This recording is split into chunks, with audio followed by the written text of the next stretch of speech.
আসসালামু আলাইকুম, welcome to back my YouTube channel Bhanpur blog.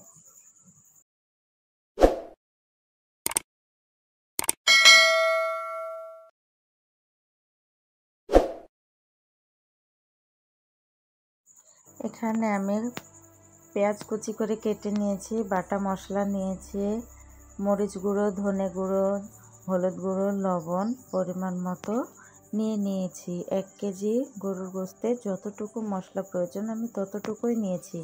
এখানে মাংসগুলো আমি সুন্দর করে কেটে ধুয়ে পরিষ্কার করে রেখে দিয়েছি।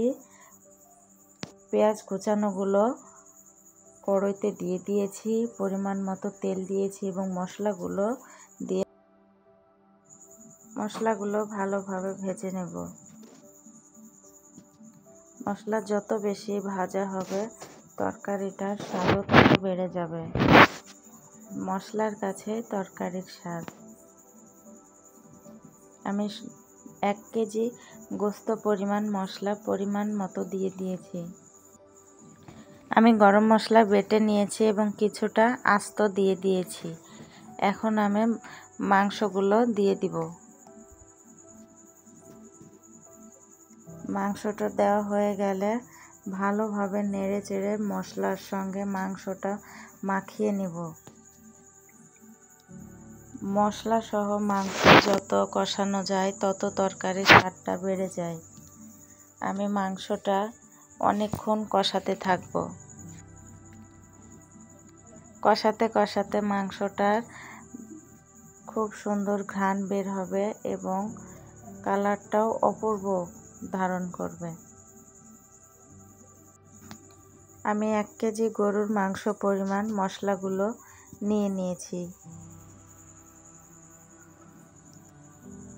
আমার মাংসটা প্রায় কষাতে কষাতে কালারটা চলে এসেছে এবং আধা সিদ্ধ হয়ে এসেছে।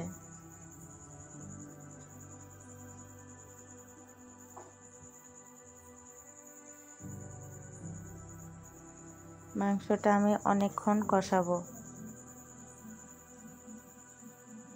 খেয়াল করব যাতে মাংসটা কড়াইতে লেগে না যায়। আমি কিছুক্ষণ পর পর মাংসটা নেড়ে দেব। মাংসর পানিগুলো সব মরে গেছে এবং মাংস থেকে অনেকটা তেল বের হচ্ছে।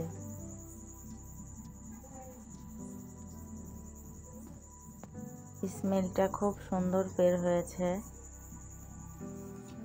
আমার মাংসটা খুব সুন্দর রং ধারণ করেছে।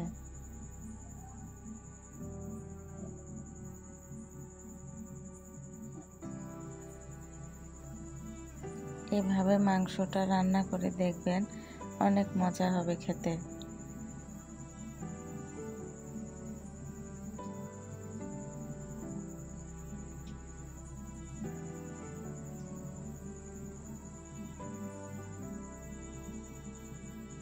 মাংসটার মশলাগুলো গায়ে মাখো মাখো হয়ে এসেছে।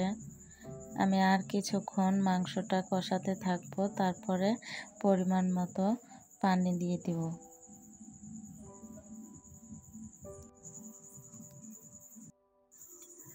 কমপক্ষে মাংসটা আমি 15 থেকে 20 মিনিট কষাবো। মাংসর কালা ভুনা করতে চাইলে কিছুক্ষণ পর পর শুকনো জিরা, ভাজা জিরার গুঁড়ো এবং শুকনো আদা, যাকে শুঁট বলা হয়, এই শুঁটের গুঁড়ো সামান্য পরিমাণ ভেজে ছিটিয়ে দিতে হবে। তাহলেই মাংসটা কালো আকার ধারণ করবে, যাকে আমরা বাংলা ভাষায় বলি মাংসের কালা ভুনা। আমার মাংসটা প্রায় কষানো শেষ পর্যায়ে।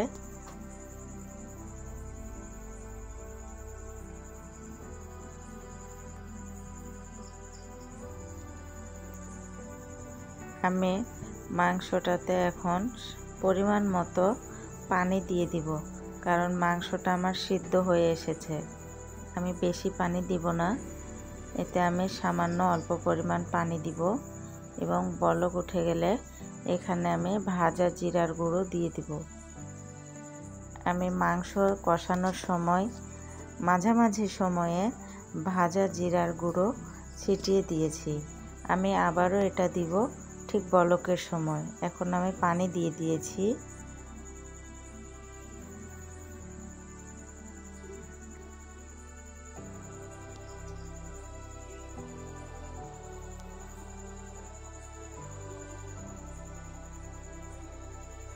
আমি আর একটু পানি দিব।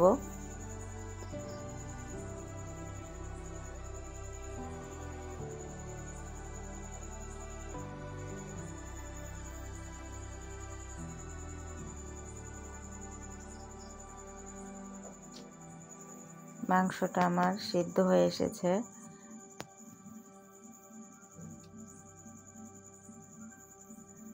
আমি নেড়ে চেড়ে দিব এবং আর কিছুক্ষণ পরে ভাজা জিরার গুঁড়ো ছিটিয়ে দিব।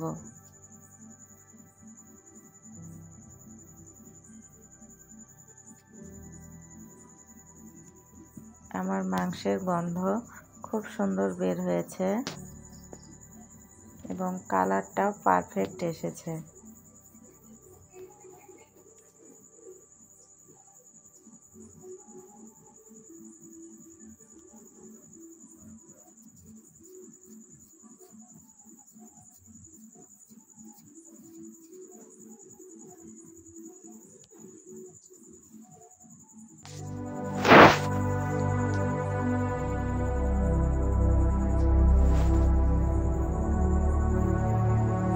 এখন আমি জিরার গুঁড়ো ছিটিয়ে দিব।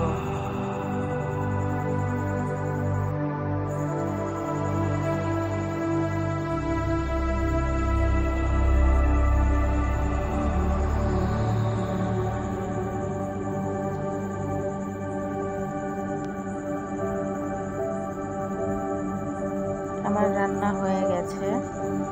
এখন আমি অল্প আঁচে কড়াইটা রেখে দিব এবং কিছুক্ষণ পরে নামিয়ে নেব।